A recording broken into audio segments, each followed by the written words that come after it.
진행을 맡은 서현진 오틸리아입니다. 자, 오늘 여러분이 만나보실 성경 속 인물은요, 바로 모세입니다. 모세 하면은 뭐가 떠오르세요? 이집트 탈출, 십계명 이런 것들이 주로 떠오르실 겁니다. 오늘은 모세라는 인물의 심리를 찬찬히 들여다보면서요, 모세가 지금 이 시대에 우리들에게 어떤 메시지를 던지고 있는지 한번 차근차근 알아가 보도록 하겠습니다. 오늘도 함께 해주실 이남희 교수님입니다. 안녕하세요. 안녕하세요. 네, 반갑습니다. 저는 성경 읽으면서요, 모세가 뭐랄까 대하 드라마 주인공 같다라는 생각을 했어요. 환영받지 못한 존재로 태어났고, 우선 한 민족의 지도자가 되어서 이스라엘 백성을 이집트로부터 구해내는 인물이잖아요. 오늘 만나게 될 모세, 그래서 굉장히 기대가 됩니다. 모세는 이집트에서 레위 집안의 아들로 태어났는데, 당시 이집트 임금은 이스라엘인들이 아들을 낳으면 모두 죽일 것을 명령했습니다. 이스라엘 자손이 번성하는 것을 막으려 했기 때문인데요. 모세는 강에 버려져 죽을 운명이었지만 파라오의 딸이 모세를 구해 아들로 삼았습니다. 모세는 이스라엘 자손들을 이집트에서 구해내라는 소명을 받고 파라오와 맞서게 됩니다. 하느님께서는 모세를 통해 이집트에 온갖 재앙을 내리셨는데, 물을 피로 만들고 개구리떼, 모기떼, 등의 떼가 덮치고 가축병과 종기, 우박, 메뚜기떼, 어두움이 뒤덮기까지 했습니다. 그리고 이집트의 맏아들과 맏배가 모두 죽음을 맞는 재앙을 겪은 후에야 이스라엘 자손들은 이집트로부터 탈출하게 됩니다. 자, 여기까지가 오늘 나눠볼 모세에 대한 이야기입니다. 우선 모세는 어떤 심리를 가진 인물이었다고 할 수 있을까요? 아까 대하 드라마 얘기하셨잖아요. 실제로 네. 성경에 보면 모세 오경이라고 그러잖아요. 그래서 분량 자체가 굉장히 많아요. 그래서 모세가 구약의 주인공이죠. 그런데 우리는 이제 모세를 성경으로부터 느끼기도 하지만, 헐리우드 영화에 네.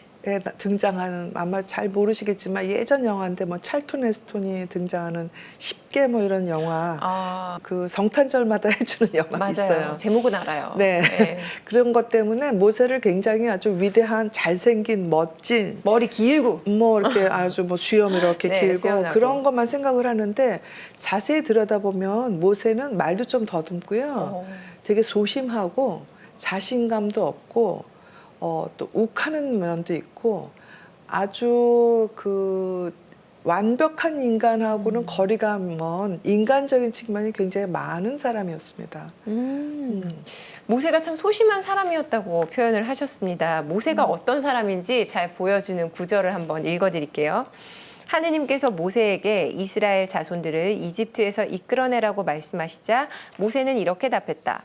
제가 무엇이라고 감히 파라오에게 가서 이스라엘 자손들을 이집트에서 이끌어낼 수 있겠습니까? 또 하느님께서 모세에게 표징을 일으킬 능력을 주셨음에도 모세는 이렇게 말한다. 주님, 죄송합니다. 저는 말솜씨가 없는 사람입니다. 어제도 그러했고 그제도 그러했고 주님께서 이 종에게 말씀하시는 지금도 그러합니다. 저는 입도 무디고 혀도 무딥니다. 주님, 죄송합니다. 제발 주님께서 보내실 만한 이를 보내십시오. 본인은 보내실 만한 이가 아니다.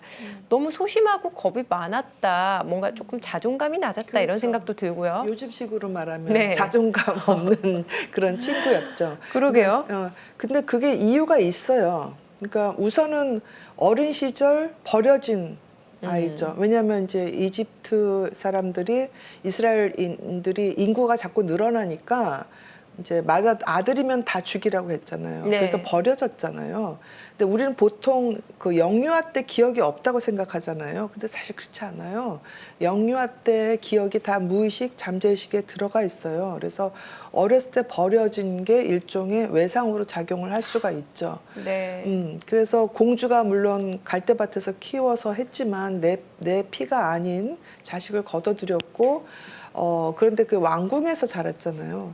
왕궁이라는 장소는 실은 정상적으로 아이들이 자랄 수 있는 공간이 아니에요. 그러니까 보통 이렇게 좀 작은 공간에서 부모하고 1대1로 상호작용을 하면서 아이들이 커야 건강하게 크거든요. 근데 주택 공간이 너무 넓잖아요. 그러면 엄마하고 자식하고 상호작용을 안 해요. 그래서 아주 재미있는 그 뭐 연구들도 있는데 네. 평수가 일단 너무 넓으면 가족 간의 유대가 깨져요. 오. 그러니까 부자들이 맨날 싸우는 거예요, 가족끼리. 아, 위로가 되네요. 우리 집이 넓지 않은 것이 위로가. 그렇다고 너무 작은 것도 이제 네. 사람들을 괴롭히지만 적당하게 우리식으로 얘기하면 한 20, 30평 이럴 적당히. 때 네. 가장 가족들 간의 유대 관계가 좋은 거죠. 그러니까 모세는 어렸을 때 그런 상처가 있는 사람이에요. 그 왕궁에서 얼마나 고아가 힘들었겠어요. 그렇죠? 그렇죠. 네. 참 그래요. 그래서 보면은 뭐 36개월까지의 아이들의 그 아이들을 보듬는 그 애착 이런 게 중요하다 이러는데 요즘 말로 따지면 이 애착 형성이 네. 잘 안 됐다는 말씀이시죠. 이스라엘 백성을 이런 모세가 이집트에서 구해내야 하는 이제 소명을 받았어요. 그 커다란 그 정말 중압감 이런 네. 게 느껴지는데 하느님께 자신의 걱정을 직접 드러내놓고 묻기도 합니다. 그들이 저를 믿지 않고 제 말을 듣지도 않으면서 주님께서 당신에게 나타나셨을 리가 없소 하면 어찌합니까? 이렇게 얘기를 해요. 근데 또 재밌는 게 이렇게 막 걱정을 하고 엄살을 부리다가도 막상 하느님이 말씀하신 대로 다 합니다. 열심히 잘 해요. 자기가 나서야 할 때가 되면은 또 도망가지도 않아요. 이런 거는 또 어떻게 보세요?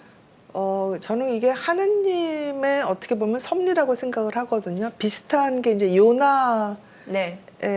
요나서에도 나오죠. 도망 다녀요, 안 하려고. 근데 결국에는 하느님이 원하시는 대로 돼요.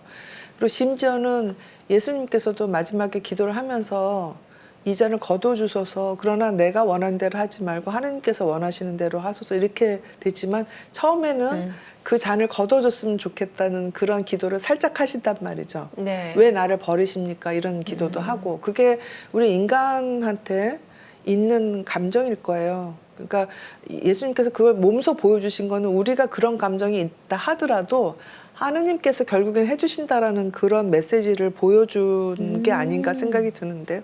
모세 역시 비슷할 거예요. 그러니까 본인이 아무리 작은 사람이고 무능한 사람이고 무력한 사람이라 하더라도 하느님께서는 어떤 섭리가 있어요. 하느님께서 쓰실 마음이 있으신 거죠. 그러면 갑니다. 어쩔 수 없이. 네. 내가 원하지 않아도. 거기에 따라가는 게 우리가 할 일인 거죠. 네. 피할 만큼 이제 피해 보다가 결국에 섭리를 받아들이게 되는 거죠. 네. 모세의 성장 과정을 이미 이제 교수님께서 언급을 해주셨는데 일단 탄생부터가 기구했습니다. 강에 버려져 죽을 운명이었지만 이집트 공주에게 발견이 되어서 목숨을 구했죠. 그쵸. 자라면서 본인의 그런 과거, 나 네. 죽을 뻔했어. 나는 네. 여기에 있을 수 없는 운명이었어. 그렇죠. 라는 거를 이제 알고 이 사실이 정말 큰 영향을 줬을 것 그렇죠. 같아요. 그러니까 본인의 정체성이 흔들린 거죠. 공주의 아들인 줄 알았는데 알고 보니까 사람들이 혐오하고 멸시하는 이집트 사람이 아닌 이스라엘 사람이었네. 네. 그럼 나는 누군가? 정체성의 혼란이 오는 거죠. 그건 마치 이제 이주민들, 뭐 이민자들의 아이들이 난 미국 사람이야. 근데 저기서 어디 출신이냐고 자꾸 물어보면, 그쵸? 그쵸. 또 한국 사람인데 얼굴이 까맣다고 해서 어느 나라 사람이냐고 자꾸 물어보면 한국말밖에 못하는데. 난 한국에서 태어났어. 나 여기가 내 고향이야. 이렇게 해서 사람들을 그 아이들이 헷갈리잖아요. 비슷한 거죠. 이 모세도 그런 걸 느꼈던 거고. 그러면서 서서히 이제 정체성이 이집트 공주의 아들이 아니라 나는 이스라엘 사람이구나 하는 정체성이 이제 확장이 되고 눈이 뜨게 되는 이제 계기가 나오죠. 다음번에. 네. 성장기가 그래서 굉장히 좀 질풍노도스럽습니다.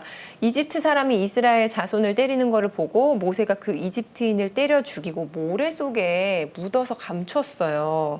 이런 장면이 나오는데 이러고 나서 모세는 파라오를 피해서 미디안 땅으로 도망을 갑니다. 어쨌든 모세가 세상에 사람을 죽였어요. 네. 네.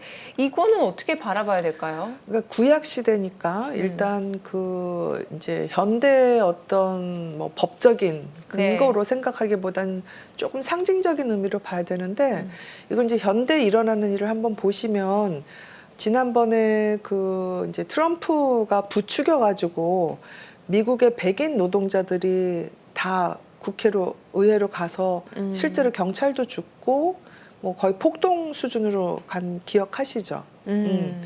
그리고 그 미국뿐만 아니라 예컨대 뭐 크메르 루즈 같은 경우 네. 뭐 르완다 같은 경우에 이제 잘못된 지도자들이 잘못된 메시지를 보내면 그 일반 보통 사람들은 자기들의 분노, 자기들의 박탈감 이런 걸 엉뚱한 데다 풀어요. 그렇죠. 일본에서 뭐 예컨대 관동 대지진이 났을 때 조선인들이 뭐 약을 풀었다. 네. 뭐 또 코로나도 뭐 한국 사람이 그랬다.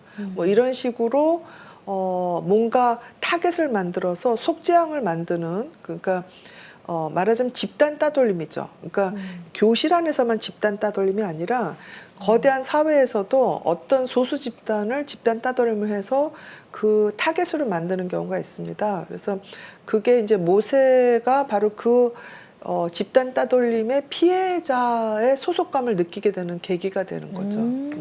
그렇군요. 하느님께서 이스라엘인들을 탈출시키라는 이 소명을 도대체 왜 모세라는 인물에게 내렸는지도 저는 굉장히 궁금해지더라고요. 하느님께서 불타는 떨기 속에 나타나셔서 모세야 모세야 하고 부르시니 모세는 예 여기 있습니다 라고 대답했습니다.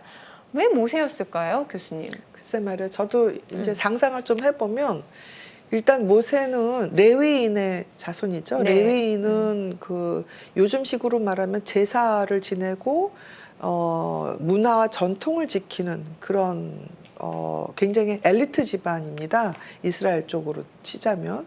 그 다음에 왕궁에서 자랐기 때문에 왕족의 삶을 누구보다도 잘하는 사람이에요. 그런데 사람을 죽였기 때문에 쫓기는 신세가 됐어요. 그러니까 저 위에서 저 밑바닥까지 다 경험한 사람이죠. 그래서 그 모세가 볼 수 있는, 아우를 수 있는 스펙트럼이 굉장히 크죠. 네. 그런데 모세의 형이 이제 아론이나 미리암처럼 그렇게 성격이 달라요. 모세 형은 말을 잘해요. 굉장히 잘났어요. 어디 가든지 자신감이 넘쳐요. 뭐 미리암도 마찬가지. 근데 모세는 나는 좀 부족한데, 나는 말도 못하는데 내가 이런 능력이 있을까 하는 자기 성찰의 능력이 있어요. 지도자한테 꼭 필요한 거예요. 내가 과연 자격이 있을까? 그래서 마지막에도 끝내 고향에 못 돌아갈 때 모세는 어떻게 생각했냐면 내가 부족해서 못 돌아간다. 그래서 나보다 나은 내 후계자한테 그걸 넘긴다. 이런 태도였어요. 그러니까 하느님이 보시기에 진짜 지도자인 거죠. 그러네요. 자기 반성의 능력이 있는 거예요. 예. 자기 반성과 자기 검열, 끊임없는 그렇죠. 의심. 그런 거 없으면 독재자 돼요. 그렇게 의심을 하고 자기 자신에 대한 그 능력에 대해서 하지만 하느님이 부르시니까 예 여기 있습니다 이렇게 대답을 하는 모습, 이게 바로 모세가 어떤 인물인지 굉장히 잘 드러내주는 장면이 아닐까 싶어요. 하느님에 대한 뭐랄까 순종? 이렇게 네. 생각하면 될까요? 이게 신학적으로도 굉장히 중요한 개념입니다. 자아 버리기, 코이노이아 뭐 이렇게 얘기를 네. 하는데, 그러니까 나를 비움으로써 하느님을 만나게 돼요. 그러니까 내가 너무 가득 차 있으면 하느님이 들어올 자리가 없어요. 그러니까 나는 모자란 사람이고 나는 하느님 앞에서 드릴 말씀이 없어요. 한 게 없어요. 나는 바보예요. 우리 김수환 주님께서 스스로 바보라 하셨잖아요. 그게 굉장히 좋은 태도죠. 하느님 앞에서 우리는 다 바보예요. 바보 중에 상바보. 그러니까 모세가 갖고 있던 그런 태도가 그냥 하느님이 시키는 대로 따라가게 만드는 태도죠. 그게 이제 파라오의 태도하고는 완전히 상극인 거죠. 파라오는 본인이 신이라고 생각을 했어요. 그렇죠? 이집트에서 네. 그 신이라고 생각했기 때문에 이집트의 파라오들은 거기서 끝났어요. 종교화되지 않았어요. 네. 그런데 모세는 자기가 신이라고 생각을 안 했죠. 하느님이란 존재를 별개로 생각을 한 거죠. 그래서 유대교가 세계 종교로 간 거예요. 지금 이집트 파라오 믿는 사람 없죠. 모세가 이렇게 중요한 역할을 네, 하는군요. 네. 종교 안에서도. 네, 하느님은 두려워하는 모세에게 기적을 보여주셨습니다. 그러면서 모세를 안심시켜 주셨는데요. 그 장면을 함께 만나보도록 하죠. 모세가 지팡이를 땅에 던지니 뱀이 되었다. 주님께서 모세에게 말씀하셨다. 손을 내밀어 그 꼬리를 잡아라. 그가 손을 내밀어 꼬리를 붙잡으니 뱀이 그의 손에서 도로 지팡이가 되었다. 하느님이 보여주신 첫 번째 기적, 지팡이가 뱀으로 변하는 거였습니다. 어떤 의미일까요? 이거는 뭐 신학적인 의미로 제가 해석하는 게 아니라 이제 네. 융심리학적으로 상징으로 해석을 하자면 뱀은 양가적인 의미가 있죠. 지혜의 상징이기도 하지만 독의 상징이기도 네. 하죠. 그러니까 아담과 하와 시절에 유혹의 상징이기도 하고, 그런데 지팡이는 누가 짚는 거냐면 노인들이 짚기도 하지만 목자들이 짚는 거예요. 그렇죠? 그래서 그 악과 지혜를 같이 갖고 있는 그 뱀으로 변한다는 게 목자의 지팡이가 뭐냐면 모세가 앞으로 이스라엘 민족을 이끌고 가는 목자가 된다는 상징으로 이해할 수가 있다고 봐요. 그런데 그 상징이 뱀으로도 변한다는 거는 뱀이 갖고 있는 중충적인 의미를 봐야 되는 거죠. 때로는 그게 악으로 작용할 수도 있고 때로는 치유로 작용할 수도 있는 거예요. 그러니까 지도자는 사실은 두 가지 측면을 다 갖고 있어요. 자기가 어떻게 권력을 휘두르냐에 따라서. 네. 이어서 또 다른 기적들을 보여주십니다. 그 장면도 읽어드릴게요. 주님께서 다시 그에게 말씀하셨다. 네 손을 품에 넣어보아라. 그가 손을 품에 넣었다가 꺼내보니 그 손이 나병에 걸려 하얀 눈처럼 되어 있었다. 주님께서 네 손을 다시 품에 넣어보아라 하고 말씀하시자 그가 손을 다시 품에 넣었다. 그런 다음 품에서 손을 꺼내보니 제 살로 되돌아와 있었다. 그들이 이 두 표징도 믿지 않고 너의 말을 듣지 않거든 나일강에서 물을 퍼다가 마른 땅에 부어라. 그러면 나일강에서 퍼온 물이 마른 땅에서 피가 될 것이다. 손이 나병에 걸렸다가 되돌아오고 나일강의 물이 피가 될 거다. 이렇게 두 가지 이야기를 하셨는데 각각 어떤 의미일까요? 그러니까 손이 갖고 있는 상징을 보면 의식적으로 뭔가를 하는, 네. 활동을 하는, 그리고 생각하는, 만들어내는 그런 기관이죠. 그러니까 발이나 심장이라고 달라요. 근데 그 손이 하얗게 변해서 나병을 앓게 되면 이게 다 떨어져 나갑니다. 기능을 못 하게 되죠. 네. 그러니까 하느님의 뜻에 따라서 우리가 의식을 할 수도 없고 어떤 기능을 할 수도 없고 활동을 할 수도 없다라는 그렇게 상징으로 이해할 수가 있는 거죠. 네.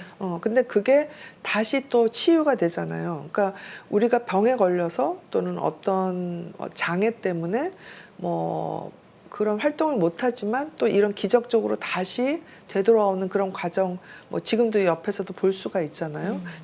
모세한테도 그런 걸 보여준 거고 또 하나 이제 그 나일강의 물이 피가 되는 것도 네네. 일종의 이제 전조라고 볼 수 있죠. 그 다음에 이제 파라오한테 보여주는 대재앙의 전조를 보여주는 거죠.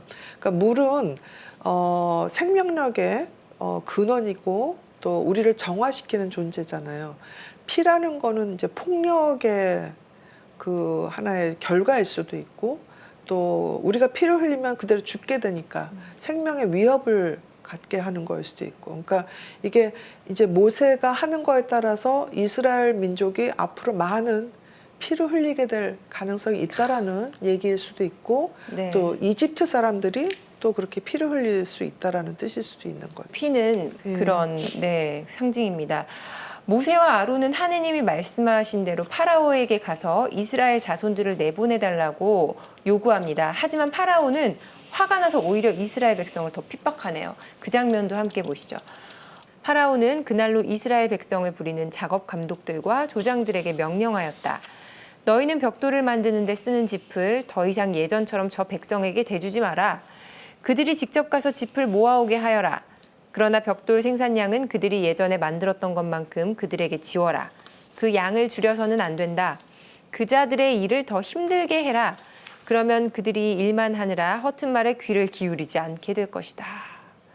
와, 정말 이 장면을 보면은 이 악행을 행하는 리더들, 아까 또 말씀하셨지만 잘못된 리더, 그런 사람들이 얼마나 많은 사람들의 삶을 고통스럽게 그렇죠. 만들 수 있는지 네. 그런 것들을 절절히 느낄 수 있는 대목이었어요. 네. 아우슈비츠에 쓰여진 여러 구절들 중에 하나가 노동이 너희를 자유롭게 할 것이다. 너무너무 슬픈 얘기 아니에요? 너무 좀 끔찍하네요, 정말. 그렇죠. 그래서 노예와 주인의 관계는 실은 지금도 어쩌면 계속될 수도 있는 문제인데 네. 점점 민주화되고 자유 이런 거 되니까 예전보다는 훨씬 좋아진 상황이죠. 그런데 여전히 뭐 정말 그 기초수급자는 70만 원 정도 받거든요. 네. 월세 40만 원 나가요. 그러고 나면 쓸 수가 없어요. 한 밥을 굶어야 돼요, 사실은 거의. 네. 그런데 기초수급자 70만 원 주는 게 피 같은 세금이라고 주장하는 사람들이 있어요. 그런 게 어떻게 보면 이제 노동을 엄청나게 시키면서 그래야 혁명이 일어나지 않는다. 이렇게 얘기하는 사람들도 있어요. 잡념이 안 생겨서. 몸을 이제 힘들게 해야. 예, 그 레미제라블의 그 시대의 얘기가 지금도 실은 어디선가 일어나고 있습니다. 예. 파라오가 더 괴롭히니까 이스라엘인들은 오히려 모세와 아론을 원망합니다. 또 주님께서 당신들을 내려다보시고 심판해 주셨으면 좋겠소. 당신들은 파라오와 그 신하들이 우리를 역겨워하게 만들어 우리를 죽이도록 그들 손에 칼을 쥐어 주었소. 그래요. 이런 원망을 또 어떻게 보면은 할 수도 있고 들을 수도 있을 것 같다는 생각이 듭니다. 네. 우선은 이제 너무 힘들게 되었으니까 이스라엘 그 민족 자체가 네. 모세도 이걸 보면서 얼마나 괴로웠을까 그렇죠. 그런 생각이 들어요. 모세 자신이 또 이집트인을 죽였기 때문에 네. 뭐 우리나라나 뭐 외국에 일어난 뭐 동아혁명이나 불란서혁명처럼 정치적인 혁명을 하고 싶은 생각이 왜 없었겠어요. 근데 모세의 선택은 그 정치적인 혁명이 아니었던 거죠. 어디까지나 평화적으로 나가려고 했었던 과정이 시작된 거죠. 그러니까 어떻게 보면 간디의 비폭력이나 네. 뭐 다를 바가 없고요. 그렇기 때문에 그 이 신약 시대에 와서 카이자르의 것은 카이자르에게, 하느님의 것은 하느님에게 하는 그 얘기하고 이제 조응이 되는 겁니다. 그러니까 이게 하느님의 태도와 우리 인간의 태도의 차이인 거죠. 그러니까 뭐 눈에는 눈, 뭐 귀에는 귀, 뭐 이에는 이, 뭐 하는 게 그 당시에 중근동 지방의 이데올로기였던 거예요. 네. 뭐 바빌로니아라든지 아시리아라든지 굉장히 파괴적이고 폭력적인 제국들이었죠. 근데 그 제국들은 다 사라졌어요. 네. 그런데 이스라엘 전통은 내려왔어요. 그게 저는 비밀이 이런 데 있는 거라고 봐요. 그러니까 우리가 억압을 받았지만 똑같이 하지 하진 않는 거. 않는다. 근데 지금 현대 이스라엘은 과연 그런가 잘 모르겠어요. 팔레스타인한테 하는 거 보면은. 그러네요, 정말. 네. 하느님은 이스라엘 자손들을 탈출시키기 위해서 모세를 통해서 이집트에 재앙을 내리게 됩니다. 모두 10번의 재앙을 내리는데요. 온갖 종류의 재앙들이 다 등장을 합니다. 개구리 떼, 모기 떼, 뭐 가축병, 우박 맞기도 하고 마지막에는 이집트 마다들과 맛배의 죽음으로 재앙이 끝나요. 이 재앙들, 이 정말 엄청나고 끔찍한 재앙들의 각각의 의미는 뭘까요? 그러니까 그거를 이제 융심약에서는 다 상징적으로 뭐 얘기를 합니다. 뭐 예컨대 개구리는 굉장히 네. 번식력이 많죠. 그다음에 양서류기 때문에 뭐 땅하고 물하고 다 이제 살고, 모기나 등해 같은 경우도 역시 번식력이 많고 사람을 괴롭히고 하는 부분이 있고, 뭐 가축이나 이런 것도 우리 식량과 이제 통하는 네. 거잖아요. 그렇죠. 그리고 마지막 결정적으로 마다들이 죽는 거, 그건 또 이제 그 부족, 또 민족이 멸종되는 그런 거죠. 근데 저는 이 장면을 볼 때마다 뭐 다른 사람들도 마찬가지겠지만 현대인들이 지금 겪고 있는 여러 가지 대재앙하고 크게 다르지가 않아요. 기후변화 때문에 특히 네. 오는 거. 지금 코로나 이런 역병도 실은 이 등해나 모기, 뭐 종기 이런 그쵸. 거랑 거의 비슷하죠. 뭐 메뚜기 때 얼마 전에도 있었고, 또 뭐 물이 마른다든가 뭐 이런 거, 또 마다들이 죽는 거, 아이들이 죽는 거, 뭐 이런 것도 전염병으로 죽고 현대인들한테도 지금 일어나고 있거든요. 네. 저도 그런 생각을 그렇죠. 하면서 네. 그런 걸 느끼면서 굉장히 좀 뭔가 위기의식? 그렇죠. 이런 걸 느끼면서 지금 소개를 하면서도 그래요. 네. 위기의식을 안 느끼면 안 돼요. 맞아요. 뭔가를 해야 돼요. 기후변화가 더 이상 우리를 멸망하기 전에. 그러니까 이때 파라오가 모세가 계속 그거를 얘기를 하는데도 안 들어요. 괜찮을 거라고 생각을 하는데 네. 우리도 지금 그렇게 하고 있을지 몰라요. 정말 리더들이 좀 리더들도 굉장히 그렇지만 중요하다는 생각도 들고 또 한 명 한 명의 그렇죠. 그런 의지도 네. 아주 중요하다는 저는 생각이 듭니다. 절대 생수 안 사 먹어요. 오, 정말요? 네. 그냥 정수기 먹고, 저는 차를 운전 안 해요. 음. 저 하나를 위해서 그 뭔가 방출되는 게 용서할 수가 없는 거예요. 진짜 많이 저도 배우게 되네요. 저는 사실 그런 텀블러 같은 거는 들고 다니는 이런 거 노력을 하거든요. 근데 사실 적극적인 노력을 못 하고 있어요. 왜냐면 너무 편하니까. 그렇죠. 거기서 우리가 빨리 벗어나야 될 것 그러니까 같아요. 그래서 저는 우리 집에서 제로 웨이스트 그거거든요. 그러니까 거의 쓰레기가 안 나오게 하는 게 제 목표 중에 하나예요. 그러니까 음식 쓰레기도 안 나오고 네, 먹을 만큼만 만 하고 뭐 나오더라도 우리 정원이 있으니까 정원에다 주고 이렇게 하는 식으로 특히 배달 음식 안 사 먹고. 아이고 정말 부끄러워지네요. 진짜 이 말씀을 들으면 들을수록 네. 그렇습니다. 진짜 성경을 읽으면서 지금 현대 사회의 우리의 모습, 네. 우리의 위기 네. 이런 것들을 대입해서 이제 같이 그냥 보게 되는 것 같아요. 그러니까 나일강에 피가 뭐 되는 그 장면이나 우리가 플라스틱으로 강물을 오염시키는 거라 사실 다를 게 없거든요. 맞아요, 맞아요. 네. 재앙을 10번이나 겪는 동안 같은 패턴이 계속해서 반복이 됩니다. 파라오는 재앙을 겪고 모세한테 잘못했다고 하고 재앙 끝나면 다시 마음이 완강해져서 태도 바꾸고 네. 그렇습니다. 우리가 바로 파라오가 아닌가. 그렇죠. 네. 그리고 우리가 네. 이집트 사람들입니다. 그러니까 네. 내가 뭔가 외부의 사람들 때문에 불이익을 받고 있다 이렇게 생각할 수 있어요. 뭐 예컨대 제가 의사인데요. 네. 만약에 외국에서 의대 나온 사람들을 우리나라에서도 인정을 해주자. 그럼 당장 의사들이 들고 일어날 거예요. 의사들 숫자가 늘어나면 네. 우리 월급이 줄어들 것이다. 경쟁이 지금보다 더 지금도 그래서 치열한데. 실제로 반대를 하고 있어요. 근데 그게 꼭 의사들뿐만 아니라 예컨대 노동자들 아까 제가 기초수급제 얘기를 했는데 사실 노동자들이 반대하는 걸 우리가 뭐라고 할 수가 없는 게 왜냐면 외국인 노동자들이 오면 임금이 낮아진다고 네. 생각을 하고 실제로 낮아지고 일자리도 없어지고 그래서 트럼프를 찬성한 게 이제 그 미국의 백인 노동자들이잖아요. 우리나라도 역시 그런 극우, 혐오, 뭐 배제 이런 거에 대해서 강하게 찬성하는 사람들이 자기의 어떤 생존이 위협당하는 사람들이 이렇게 되거든요. 또 우리 같이 의사 같이 자기의 어떤 뭐 특권 이런 게 없어지는 사람들이 또 반대를 하겠죠. 네. 그러니까 우리가 이집트인하고 다를 게 없어요, 실은. 참 말씀을 들으면 들을수록 그냥 이 성경 속 사람들 인물들을 이렇게 분석하고 네. 이야기를 듣는 것 자체가 그냥 지금 현대 사회를 살아가는 우리를 향한 뭐랄까 거울이 되어준다. 그렇죠. 그리고 반면교사 예. 때로는 이제 정말 따라서 예. 저렇게 멋진 인물들처럼 살기도 해야 되겠고 그런 생각이 많이 듭니다. 너무나 가깝게 느껴져요. 10번째 재앙을 끝으로 이스라엘 자손들 마침내 이집트에서 탈출을 하게 됩니다. 오늘 이 모세 이야기 쭉 나눠봤는데 어떤 메시지를 저희가 가지고 갈 수 있을까요? 그러니까 저는 그냥 이건 상상이에요. 어떤 네. 신학적인 해석이 아니라 그때 만약에 파라오가 간다 그랬을 때 그냥 돌려보냈다면 그 많은 이집트 군사들이 홍해에서 죽었을까? 안 죽었을 거예요. 그렇죠? 그리고 대재앙이 일어나서 억울하게 죄 없이 죽어가는 사람들이 없었을 거라고요. 네. 그 파라오의 선택 하나로 뭐 수십만 명의 생명이 없어진 거잖아요.